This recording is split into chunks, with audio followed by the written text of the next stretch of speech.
Salt Lake Herald-Republican, July 28, 1902. By this time next year, Salt Lake City will possess one of the most magnificent apartment houses to be found in any city in the country.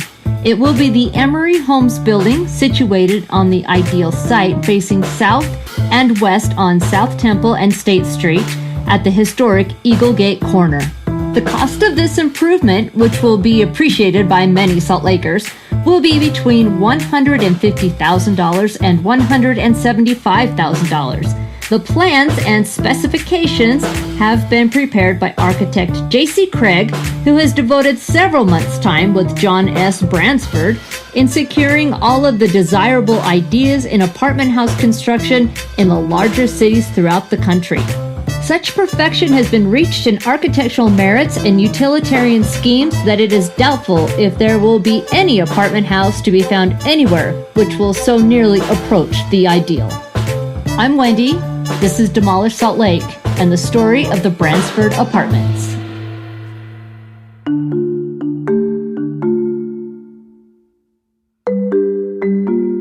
Hello and welcome to the first episode of the Demolish Salt Lake podcast.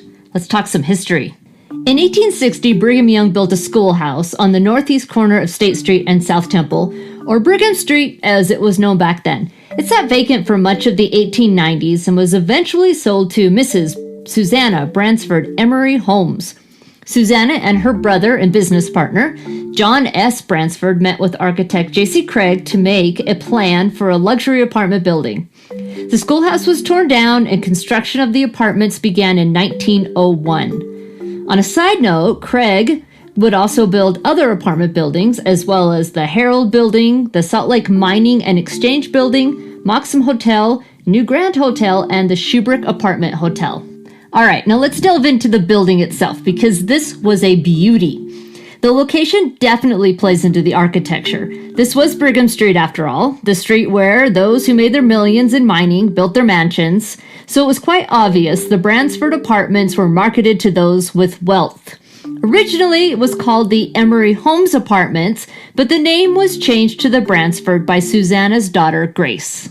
It was built in the style of Italian Renaissance, with the exterior a combination of buff pressed brick and white sandpeat sandstone. It stood 6 stories tall and included an attic. The ground level contained 2 cafes, each with a vaulted ceiling, tiled floors, and plate glass beveled mirrors above marble wainscoting on the walls and the pillars. Windows provided light during the day, and incandescent lights lit the cafes at night. Of course, the tables in the cafes were draped with linen and accompanied by fine china and silver. The kitchen and the bakery were located next to the engine room, the boiler room, and the workroom. In addition, there was also a laundry room for tenants' use. Each apartment had an assigned time during the week in which to use the laundry room. The room consisted of wash tubs, laundry drying cabinets, pots for boiling dirty laundry with steam, as well as tables and irons. There were 2 elevators powered by electricity, one for tenant use and one for freight use. The freight elevator was big enough to hold a grand piano. Iron staircases at the back of the building were used by those delivering goods. There was also an additional staircase in the building for use by servants, so they did not have to use the public stairway. Yes, there was a servant staircase. Remember, this apartment was built for the wealthy, so many of the residents were going to be bringing their servants to live in the apartment building with them. So the attic was converted into living quarters for the servants. Each individual servant apartment had electricity, hot and cold water, and a telephone so employers could be in constant communication. More on those telephones in just a minute. Now, the building had 2 entrances, one on the State Street side and one on the South Temple side. Both entrances led to a main hallway with tile floor, Vermont marble wainscoting, stucco walls, and chandeliers. Near the elevator in the main hall was a marble stairway leading to the next floor. Now back to those telephones. In the main hallway, there was a telephone call board. To use the call board, one would simply insert a plug into the hole corresponding to the desired apartment number, connect to the resident, and talk through a handheld receiver. It worked the same way between the apartments and the servant apartments. In addition, the building was also equipped with speaking tubes. Let's take just a minute and talk about speaking tubes, because this was a really cool invention. Speaking tubes were the intercoms of the 19th century. They consisted of a pipe embedded in the wall that led from one floor to another. Each end of the pipe jutted out of the wall about an inch or two and had an oval opening shaped to fit a speaker's mouth. Some speaking tubes used a series of bells to signal that someone wanted to talk through the tubes. So once you heard the bell, you would speak into the tube to let the other person know you were listening so you could begin your conversation. Others simply whistled through the tubes to get one's attention. I've heard stories of people who own houses built in the late 1800s, early 1900s, finding holes in their walls where speaking tubes once existed, or actually finding the original speaking tubes still in place. Now that would be pretty cool. So there were a total of 24 apartments on the first 3 floors. Each had between 5 and 7 rooms with a kitchen, dining room, living room, or library, depending on how you wanted to decorate it, bedrooms, pantry, china and linen closets, and a bathroom. The woodwork in each apartment was oak and birch, the flooring was also birch, and the walls were smooth plaster. Tenants were allowed to have the walls papered, frescoed, or painted if they wished. Kitchens had a gas range, cupboards, closets, and an oak-faced porcelain-lined refrigerator. Bathrooms were tiled and consisted of a white porcelain tub, a sink, and a toilet. Each apartment had hot and cold running water, radiant heat, and a private balcony for outdoor space. The 4th and 5th floor apartments consisted of 16 separate apartments. These apartments only had 2 to 3 bedrooms and a bathroom. There were no kitchens because tenants were to take all their meals down in the cafe. The reason being was that these apartments were built for bachelors. The building also had a billiard and game room and additional storage room for tenants' use. All these upgrades and luxury worked because most of the apartments were secured well before the building was finished. Initially, it was reported that the building would cost between $150,000 and $175,000, but when all was said and done, it was more like $300,000. Rent was between $45 and $110 a month, depending on which suite you rented. If the Bransford was the Grand Dame of South Temple, then Mrs. Susanna B. Emery Holmes was her queen. I mean, after all, she was known as the Silver Queen, and she was every bit as extravagant and eclectic as the apartments that bore her maiden name. Susanna was born in Missouri in 1859 to a very prosperous family, but by the end of the Civil War, her family was struggling. So they set off to find their fortune in the goldfields of California. At the age of 25, Susanna moved to Park City, where she worked as a seamstress. It was here that she was introduced to Albion Emery, and the two were soon married. Albion worked in the offices of the Daly Mine, and the couple were offered to buy an interest in a mine lease. Another mine owner and friend, R.C. Chambers, loaned the couple $8,000 to buy 1/5 interest. In 1892, the Silver King Mine was incorporated, and the buy-in paid off. They struck it rich.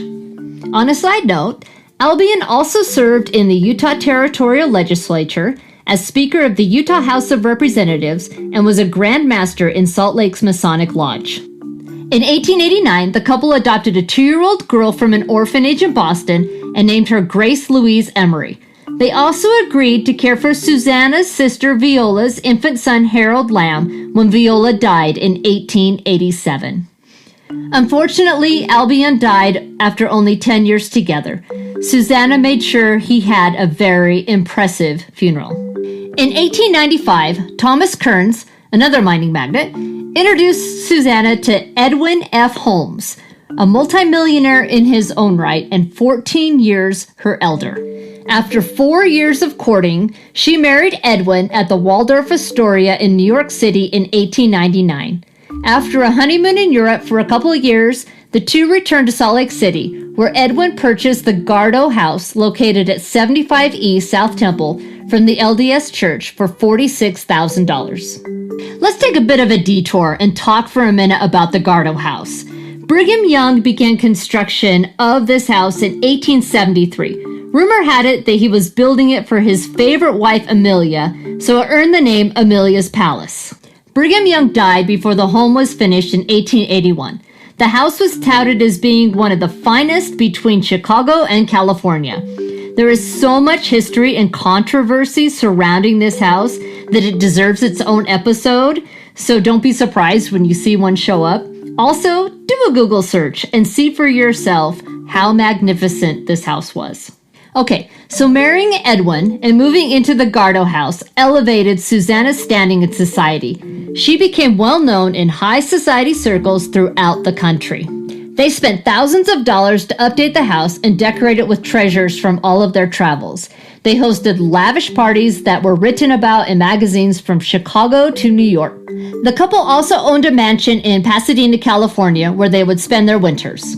In the early 1900s, Edwin and Susanna decided to invest in real estate. Not only did they build the Bransford apartments, but also the Grace Louise Emery on the northeast corner of First Avenue and State Street, the Eaglegate Apartments on the southeast corner of First Avenue and State Street, directly behind the Bransford, the Craig Apartments right next to the Eaglegate Apartments, and the Hotel Semlo, Holmes, spelled backwards, at 177 South State Street. In 1910, Susanna and Edwin moved back to Pasadena. The Gardo House was eventually sold back to the LDS Church, and spoilers, it was demolished in 1926. By now, Grace was the owner of all the apartment buildings as part of a $2 million estate she was granted in July of 1904. She was also married to Wallace Bransford, son of John Bransford, Susanna's brother. Yes, she did marry her cousin. Now, this did not sit well with Susanna, mostly because she thought Grace could do better, but she ultimately agreed to the union.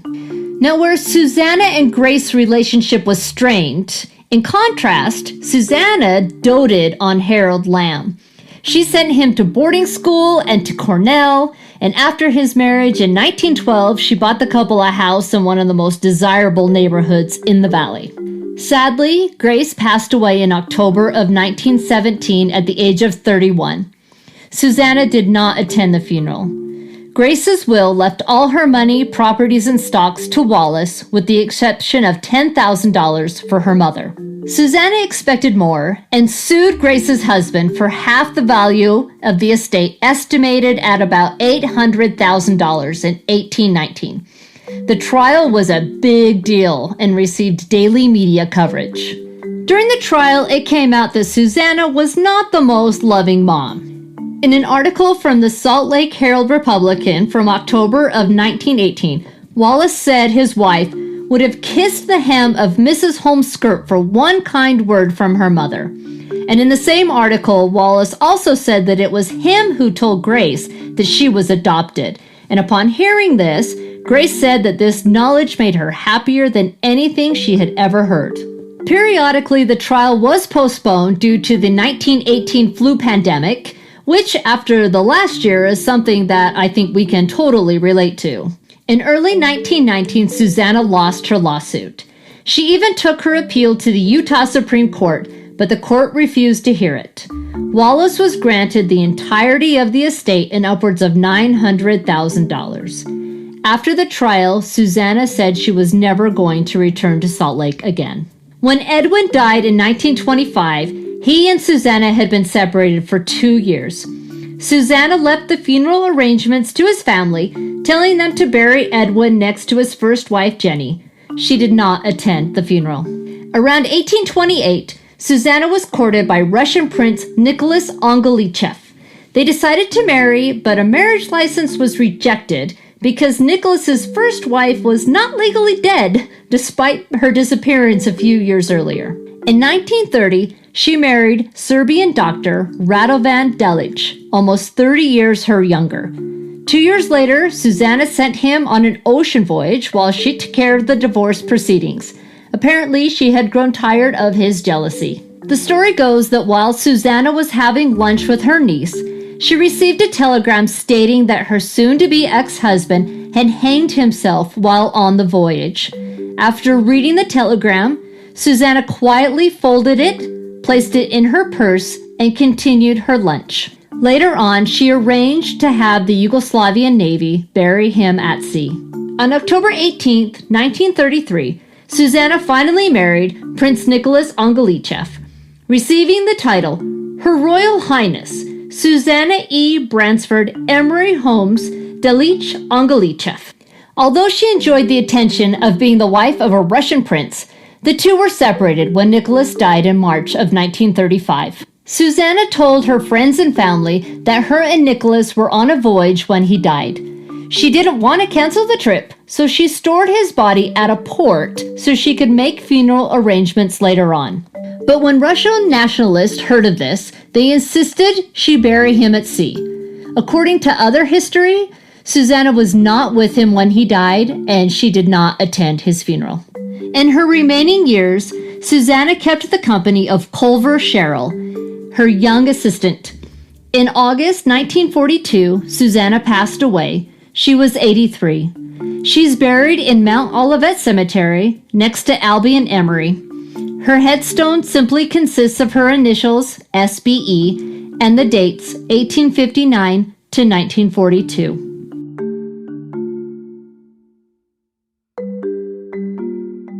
Over its lifetime, the Bransford was witness to events of everyday life.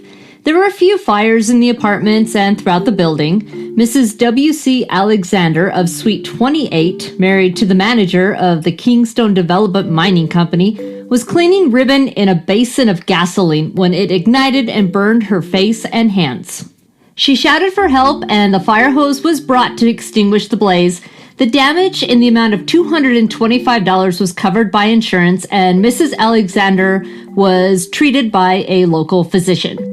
Several articles citing deaths at the Bransford were written over the years. Mrs. Rose Newell passed away in her apartment on July 29, 1918, at the age of 66. Mrs. Fanny McCall Johnson, wife of federal Judge Tillman D. Johnson, died in her apartment after a long illness on March 25, 1938. And Judge James A. Minor, who, and I quote from an article in the Salt Lake Herald, dropped dead in his apartment at the Bransford on May 22, 1907. No mincing words there. In September 1925, two men got into a fight over their joint affection of a woman in the alley behind the Bransford. One man sustained several knife wounds and the other 3 bullet wounds. Both men were taken to the hospital for treatment. Now, it wasn't just humans that found a home at the Bransford. Gnome, a prized husky, lived with George E. Lewis in the building. When Gnome and Lewis lived in Alaska, the dog was a musher, and after moving to Utah, the dog appeared in many motion pictures. It's also reported that Gnome loved children. On June 6, 1944, Wallace Bransford, Grace's husband, died of a heart attack in Salt Lake City. At the time, his estate was estimated at around $1 million and included the Bransford Apartments, Eaglegate Apartments, Craig Apartments, and the Louise Grace Emery Apartments. In 1946, all the apartment buildings went up for sale. As part of an agreement Susanna had made way back when she purchased the land from the LDS Church, they would have first chance to buy the buildings. In May of that year, Zion Securities Corporation purchased all of the apartments for $430,000. This sealed the fate of all of the apartment buildings, and one by one, each building fell. In the 70s, developers and preservationists went head-to-head about the future of the Bransford, or the Eaglegate Apartments as it was now called. At first, Zion Securities said they would restore the apartments, but in 1984, that plan went out the window when their contractor said he ran into unexpected structural problems, making it too expensive to preserve. The community and preservationists balked at this, arguing that the intersection of State Street and South Temple was one of the most historically important in the city. Even Mayor Ted Wilson voiced his desire to keep the apartments. In the end, although the Bransford was located in the South Temple Historic District, approval was given, permits were issued, and the once grand apartment building was torn down in 1984, forever changing the historic landscape of South Temple. Although it was built in the spirit of the Bransford, it would not come close to equaling the beauty of the original Bransford apartments. I've posted some historic pictures of the building, as well as Susanna and some other of the main players in the history of the Bransford, on my Instagram and Facebook pages at Demolished Salt Lake Podcast.